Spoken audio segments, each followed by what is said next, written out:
La hora de Maquiavelo.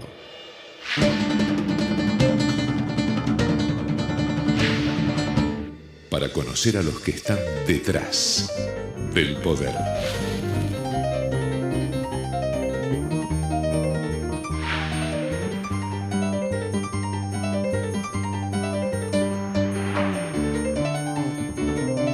Hola, ¿qué tal? Buenas noches, bienvenido a esta nueva hora de Maquiavelo. Bueno, usted ya sabe, ¿no? Este es el espacio en el que desde hace ya casi 12 años estamos tratando de mostrarle, bueno, cómo trabajan los maquiavelitos, ¿no? Simpáticamente, por supuesto, que son esos asesores de políticos, de empresarios, expertos en comunicación. En esta hora de Maquiavelo volvemos a un tema, creo que desde que arrancó 2014 más o menos, como leitmotiv recurrente, la inflación y el silencio de los empresarios cuando Cristina los acusa en cada una de sus cadenas de ser los culpables de la inflación, de saquear los bolsillos de los argentinos.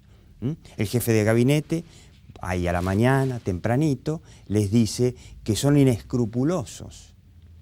Y los grupos de choque del gobierno pegan, llenan de afiches las calles diciéndoles que son los culpables, ¿no? Ahí con caras, ahí Coto, Aranguren, la de Frávega, que se equivocaron, que no era la de Frávega, pero bueno, no importa, total que va.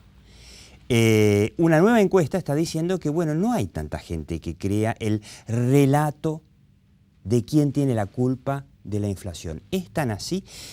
Antes de empezar, como siempre, una recomendación. Esta semana tuve el honor de hacer una profunda entrevista con Jaime Durán Barba. Jaime Durán Barba, lo tenemos por ahí, acá lo tenemos, es el famoso, ahora famoso ya para los argentinos, ecuatoriano que asesora a Mauricio Macri, que lo ayudó a ganar, bueno, su primera elección, su reelección a jefe de gobierno de la ciudad, pero por supuesto que él asesora a muchos, y como es ecuatoriano, después de muchísimos años el tipo volvió a Ecuador, y ahí tiene a otro alcalde, amigo de toda su vida, que se llama Jaime Nebot. Jaime Nebot es el alcalde de la ciudad de Guayaquil, que es la ciudad más grande de Ecuador, y bueno, lo asesoró para que les ganara a sus contrincantes, bueno, no sé cómo se llaman, correístas, ¿no? De Rafael Correa, el presidente bolivariano que tiene Ecuador, pero tomó las campañas también del el alcalde, el candidato a alcalde de Quito, la capital de Ecuador, que se llama Mauricio Rodas. Es el otro Mauricio de Jaime Durán Barba, y otro alcalde, que no me acuerdo cómo se llama, de Cuenca, que es la tercera ciudad de Ecuador, y resulta que los tres les ganaron ampliamente a los candidatos de Rafael Correa. Ahora, Rafael Correa es, de todos los presidentes bolivarianos, qué sé yo cómo llamarlo, los presidentes, digamos, de este nuevo populismo latinoamericano, donde está Cristina, está, por supuesto, Nicolás Maduro ahí en Venezuela, Ortega ahí en Nicaragua, y por supuesto Correa en Ecuador, es el más popular. No tiene los problemas de popularidad serios que tiene, bueno, hoy Cristina Kirchner en Argentina, Maduro en Venezuela, sino que es muy popular. Y según dice el propio Jaime Durán Barba, es un tipo que es tremendamente autoritario, tremendamente totalitarista, pero buen gestor. Algunos dicen que es buen gestor porque no tiene más remedio, porque tiene como moneda el dólar. Entonces no le queda otro remedio que gestionar bien, porque no tiene cómo imprimir como hacen Cristina o Nicolás Maduro en Venezuela. Pero eso le permite gestionar bien y tener muy buena imagen. Y sin embargo, Jaime Durán Barba le ganó ahí, les ganó en esta última elección a alcaldes, elecciones comunales que hubo en Ecuador, lo cual es un milagro. Y acá tenemos en el canal de YouTube de La Hora de Maquiavelo, le sugiero que cuando termine el programa se meta en el canal de YouTube, si no se suscribió, suscríbase, y escuche esta entrevista, este audio que hicimos, que pasamos una parte en el programa de radio, a Jaime Durán Barba, sobre cómo hizo con su nuevo Mauricio, el nuevo Mauricio Rodas, que es el alcalde electo de Quito, para ganarle a Rafael Correa, bueno, el más popular de los bolivarianos. Y ahora, con la encuesta esta que hizo Raúl Aragón, vamos a ver si la gente le cree o no le cree a Cristina cuando le echa la culpa de la inflación a los empresarios. No te vayas.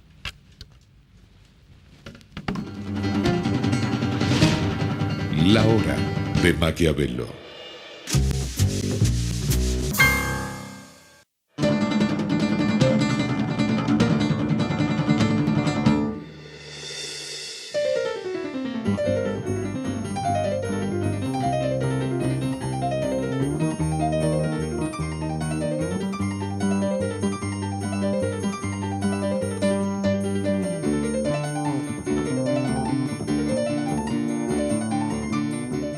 Aprender es mucho más que estudiar. Universidad Abierta Interamericana.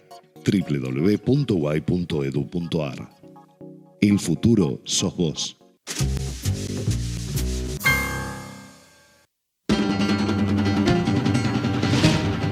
La hora de Maquiavelo. Bueno, como le decía, el tema del año 2014, supongo que este tema va a seguir durante todo el año porque los economistas independientes están hablando, no sé, de 40-50% del ritmo de inflación que llevamos, con Raúl Aragón. Si ya lo conoce, el hombre, además de encuestador, analista político, publica sus sondeos semanales en Infobae, pero yo le voy a decir una cosa, ¿usted lo conoció? Aquí en La Hora de Maquiavelo.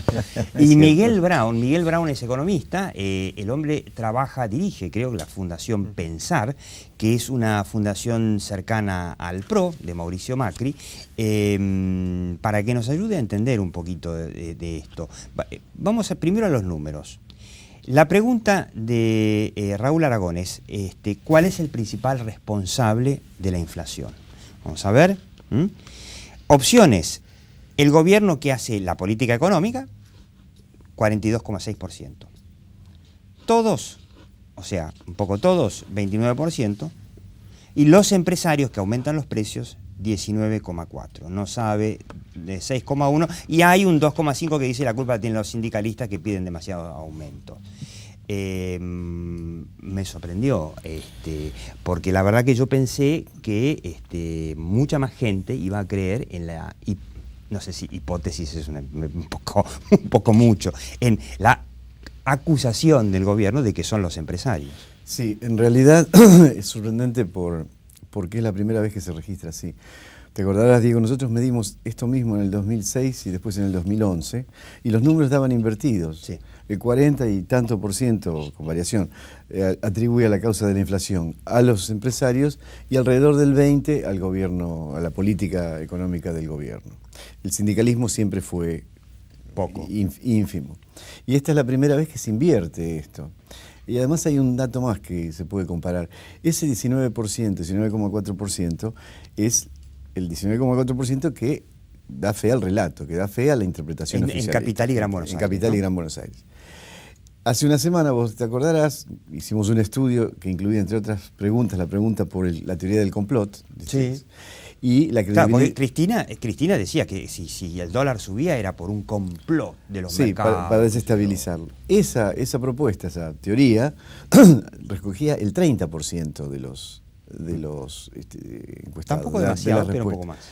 Claro, y además se correlaciona con el 30% duro de kirchnerismo. Es muy extraño, no que le atribuyan el 42% al gobierno, a la política económica del gobierno, porque los medios esta vez han machacado muchísimo. Lo extraño es que solamente el 20% crea en el relato oficial. Quiere decir que ni siquiera todos en el núcleo duro kirchnerista claro. creen en este verso, por supuesto. A ver, Miguel Brown, la inflación, los empresarios, ¿tienen algo por lo menos de culpa en la inflación? Mirá, la Argentina junto con Venezuela es uno de los pocos países del mundo que tiene inflación más allá de un dígito. Lo normal en el mundo es que ya no haya inflación.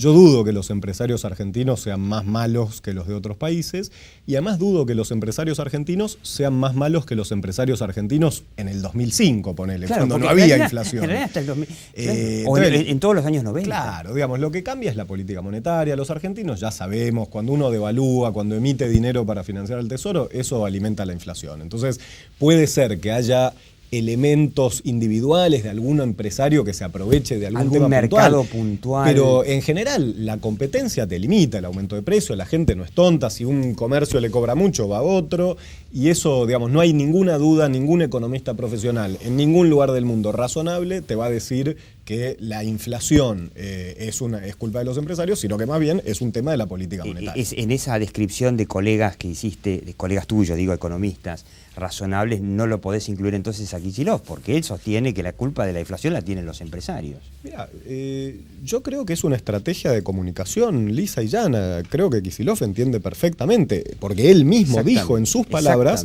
que la devaluación iba a generar un aumento de precios que iba a castigar el bolsillo de los trabajadores. Además, de esto que dice Miguel Brown, de que esto es una estrategia de comunicación, esto es evidentemente así, porque al poner a los empresarios en el banquillo de los acusados con estos acuerdos de precio, que uno se llamó mirar para cuidar, el otro se llama precios cuidados, después se va a llamar, no sé, en Venezuela le ponen precios justos, por supuesto que no funcionan, porque no funcionaron ni en Venezuela ni en Argentina, no van a funcionar nunca, pero ante los medios los pone a los empresarios como que los incumplidores de los acuerdos son ellos.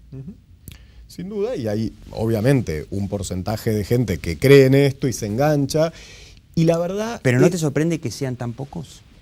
Bueno, ese no es mi expertise, yo la verdad que eso lo dejo acá al colega, pero a mí lo que me preocupa es que esto justamente es una estrategia de comunicación, sabemos que no es verdad, pero es una estrategia que genera una división entre los argentinos y genera un conflicto a futuro. Y de hecho, perdón, Raúl, volvemos un segundo al gráfico con la pregunta inicial de quién tiene la culpa, y hay un 29,5% que dice todos. Todos, se refiere a los tres actores. Sindicalistas, gobierno y empresarios. Y empresarios, sí. Entonces guarda. Pero en realidad eso se correlaciona con otra cosa que también venimos detectando ya hace bastante. La descalificación del liderazgo, del liderazgo general. Punto. No es el liderazgo político, del liderazgo en general. Liderazgo sindical, liderazgo empresarial, liderazgo político, claro, liderazgo acá cultural. Si vos decís todos, esto incluye a los empresarios, y si vos le sumás el 19,4 o casi 20, te está sumando casi un 50%. Sí. Ponele que el todo en vez de ser 29,5 sea 30. Lo dividís por 3 y le sumás 10 puntos a cada uno. Pero no es legítimo eso. Porque salta del 20 al 30. Salta del 20 al 30, salta del 40 al 50, salta del 2 al 12,5. Pero no es una operación que se pueda hacer. Eso estadísticamente es un error hacer eso. Todos es otra categoría. Es una categoría igual a la del empresarios. No lo puedes pensar de otra manera, ¿no? Ahora, muy interesante, acá hicimos lo que se llama en estadísticas los cruces, que es donde se cruzan las respuestas por nivel socioeconómico, por edad, por sexo, ¿no? Y lo que vemos es muy interesante, porque yo lo que veo ahí, Raúl, es cuando se pregunta por los que culpan a los empresarios, digamos. Sí, la flecha está corrida ahí. Está corrida, está mal la flecha, porque lo que es llamativo es que acá, yo le digo porque esto es medio confuso, en el nivel socioeconómico alto hay un 25% que cree que son los empresarios. En el medio, nivel económico de clase media, digamos, baja al 23%. Y en el nivel socioeconómico bajo, o sea, los más pobres, baja al 17%. ¿Qué quiere decir esto? Que la que supuestamente es la clientela del gobierno es la que menos le cree. Más o menos, porque fíjate, el nivel socioeconómico bajo, es la columna que dice NSE bajo, los que más creen que es responsabilidad del gobierno es también el nivel socioeconómico bajo. Claro. Por eso te digo, sí. Ahí es sorprendente que el propio electorado no le cree esta escenificación de la culpa de los empresarios. Sí, yo creo que esto es el resultado, no digo de una operación mediática coordinada, quiero decir, no es eso, no es un complot, pero que los medios insistieron muchísimo, sobre todo cuando se devaluó el dólar. Fue un tema instalado muy fuertemente y entonces pega en todos los sectores, ¿no? Claro. Y otra pregunta muy interesante de esta encuesta es, ¿usted diría que se aumentan los salarios, si se aumentan los salarios los empresarios los trasladarán a los precios? Eso creo que es bastante obvio. Es obvio, porque ¿cuánto tiempo pueden los empresarios no trasladarlo al precio? ¿Un mes, 2 meses, 3 meses? Después de un tiempo se quiebran, es obvio.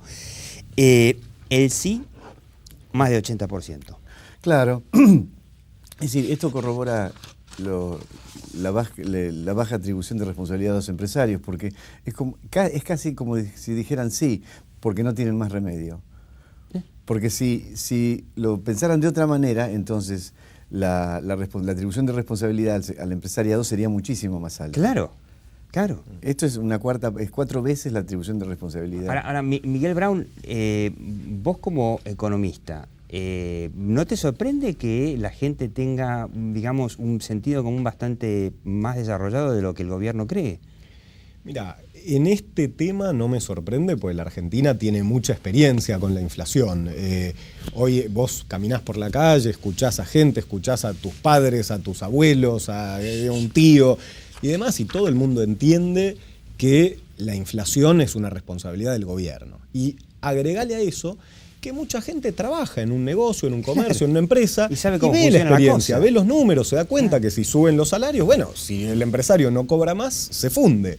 Entonces, la experiencia cotidiana nos da la intuición para entender este problema. Claro, es mucho más sencillo, por lo tanto, yo tengo que corregir. Yo el programa pasado lo llevé a leer una columna que escribí yo, donde decía, en el diario El Cronista, donde decía, cuidado, que no sea cosa que esta estrategia de comunicación del gobierno de escenificar estos acuerdos de precios termine culpándolos a los empresarios. Y lo que yo sostenía y sostengo todavía es que finalmente el kirchnerismo en el 2015 no va a ganar. Pero, guarda, que no es que no va a ganar porque la gente está convencida de que la política económica fue mala, sino que por ahí mucha gente va a pensar, o va a votar en contra del gobierno, porque va a pensar que el gobierno fue demasiado blando con los empresarios, o fue ineficiente en controlarlos, ¿no? Pero aparentemente la opinión pública nos está superando, porque en la próxima pregunta, fíjese qué interesante, Raúl Aragón pregunta si le crea el nuevo índice del INDEC. Sí, acá hay que aclarar una cosa. La diferencia, y lo volví a verificar a esto, la diferencia entre el número publicado por el IPC de Congreso, digamos, que es la media de digamos, lo que el gobierno llama el índice de inflación opositor, me registró 4,6 y 3,7 el oficial. El nuevo IPC. Esos 9 puntos, 0,9 puntos de diferencia, se debe a una cuestión metodológica. Bebacua lo volvió a aclarar a esto. Se debe a que el índice del gobierno no toma en cuenta el componente de transporte, que tuvo una variación de precios muy enorme. ¿Y cómo no va a tener en cuenta el transporte? Pero si vos le sacás el transporte, te da exactamente el mismo valor. Pero entonces es un error metodológico, porque el transporte, la canasta básica, obvio, es pero importantísimo. Quiero decir que el resto del número está bien. Lo que quiero decir es que no es que no le creen al número, no le creen al INDEC como institución.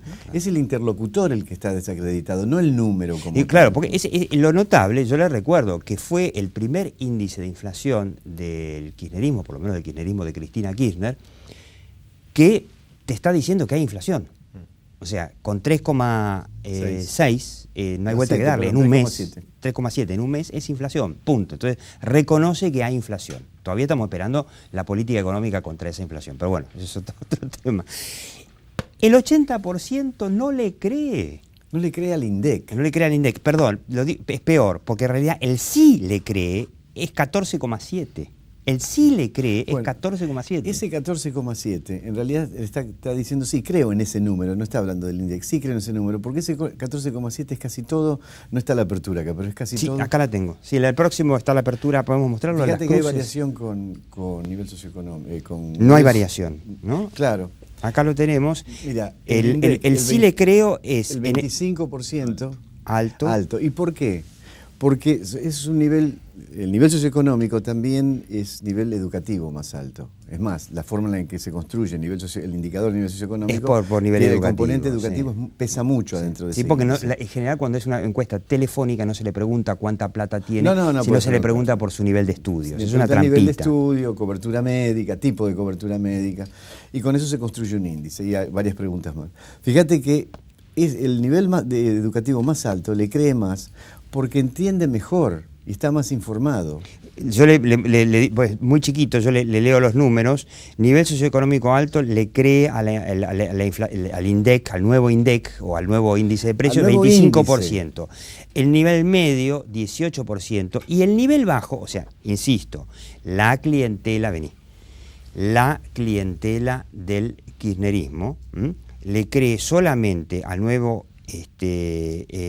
índice en un 14%. En un 11%. Perdón, acá lo tengo, en un 11%. Solamente en un 11% el nivel socioeconómico bajo. Claro. Quiere decir que la propia clientela es la que más descree del nuevo IPC. Sí, pero insisto, ese 14% tiene un componente muy alto de nivel socioeconómico alto. Y es porque entienden mejor el mecanismo y entienden de qué está hablando realmente el INDEC con ese número. En cambio, en el nivel socioeconómico bajo, ellos la percepción que tienen es que el queso le aumentó del 30%, el durazno no se puede comprar más porque cuesta 80 mangos el kilo. Y entonces tenés esa calificación. Por eso, esa es la diferencia. Es bastante interesante cuando mirás la composición, que no la hicimos en este caso, pero cuando mirás la composición del sí, el peso del sector económico alto al interior de ese 14% es más de la mitad. Y debería ser el 10%, el 20%. ¿Cómo viene la inflación? Bueno, ahora estamos esperando el índice de febrero, que no sé cuándo lo publicará, de aquí a 10, 15 días, saldrá el segundo índice de febrero. Creo que tienen una fecha, ¿no? La primera semana. Sí, ¿no? ahora Supuestamente ya vuelve en teoría a un orden normal. Pero bueno, seguramente en febrero va a dar un número importante también, porque cuando uno mira la descomposición del número de enero, no tenés un aumento en general en los bienes transables, que serían los más afectados por la devaluación, claro. Y ese impacto se va a sentir en febrero. Bienes transables vendrían a ser los productos, digamos. Claro, bueno, los productos que están sujetos al comercio internacional, digamos, un alimento y no un corte de pelo, vamos a decir. Claro. Con lo cual, bueno, ahí va a ser un indicador para ver cuán creíble es efectivamente el nuevo índice, ¿no? Es cierto que en enero dio muy parecido al índice. De hecho, la Ciudad de Buenos Aires mide en la Ciudad de Buenos Aires, claro. Tiene un índice propio con la metodología anterior del INDEC y también le dio 4,8, y la diferencia se explica también por el tema del transporte. Por el transporte. Bueno, ya de por sí hay que decir que un índice de precios al consumidor que no toma transporte como un elemento fundamental es medio raro. Ojo, no está tan mal porque pondera el transporte en todo el país y el aumento fue en realidad en el área metropolitana. Claro. Con lo cual en el resto del país no aumentó. Vamos a ver si ahora aumenta, digamos, claro, en otros lugares, ahí va a aumentar.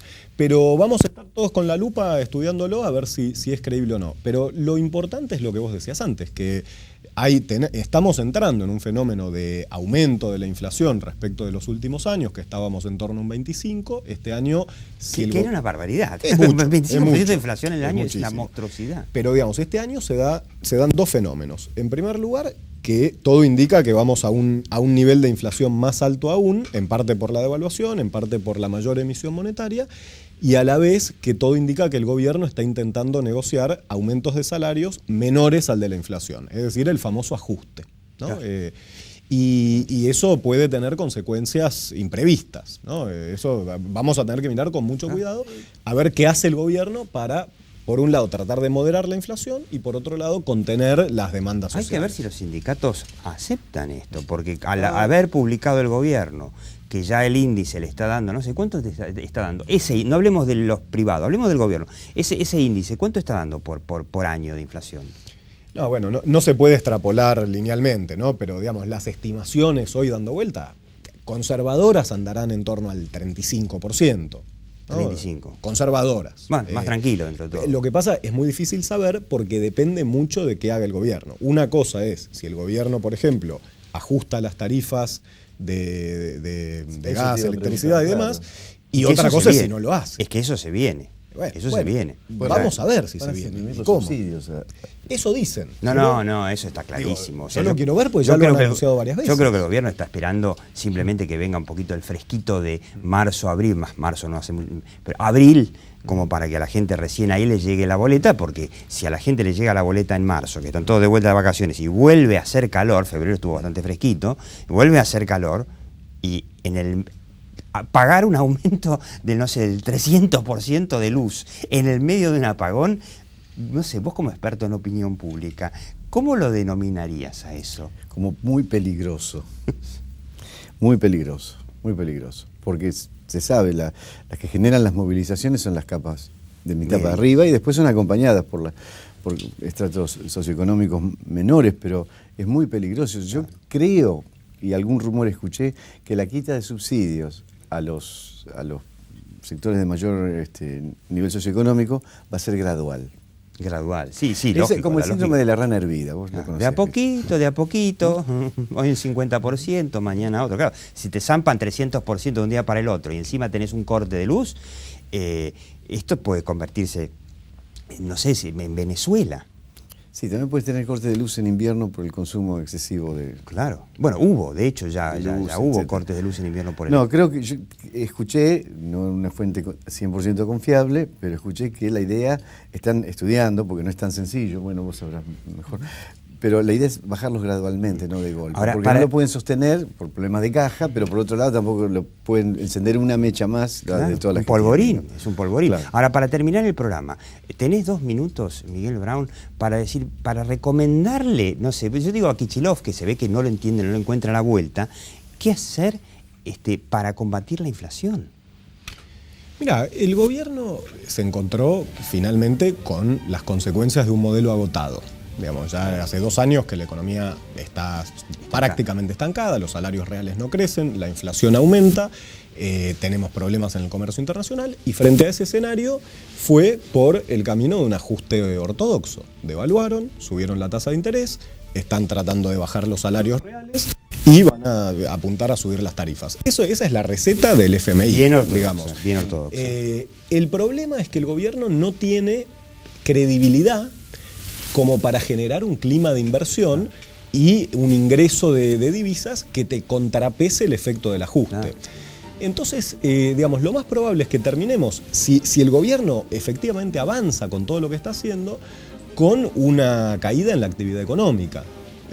Y eso, bueno, va a ser, como decíamos, son imprevisibles las consecuencias sociales. Expectativas negras, Raúl Aragón, muchas gracias, Miguel Braun. Y usted siga viendo La Hora de Maquiavelo y le recomiendo que se meta a escuchar la entrevista que le hice a Jaime Durán Barba sobre el Mauricio ecuatoriano que le ganó a Rafael Correa. Chau.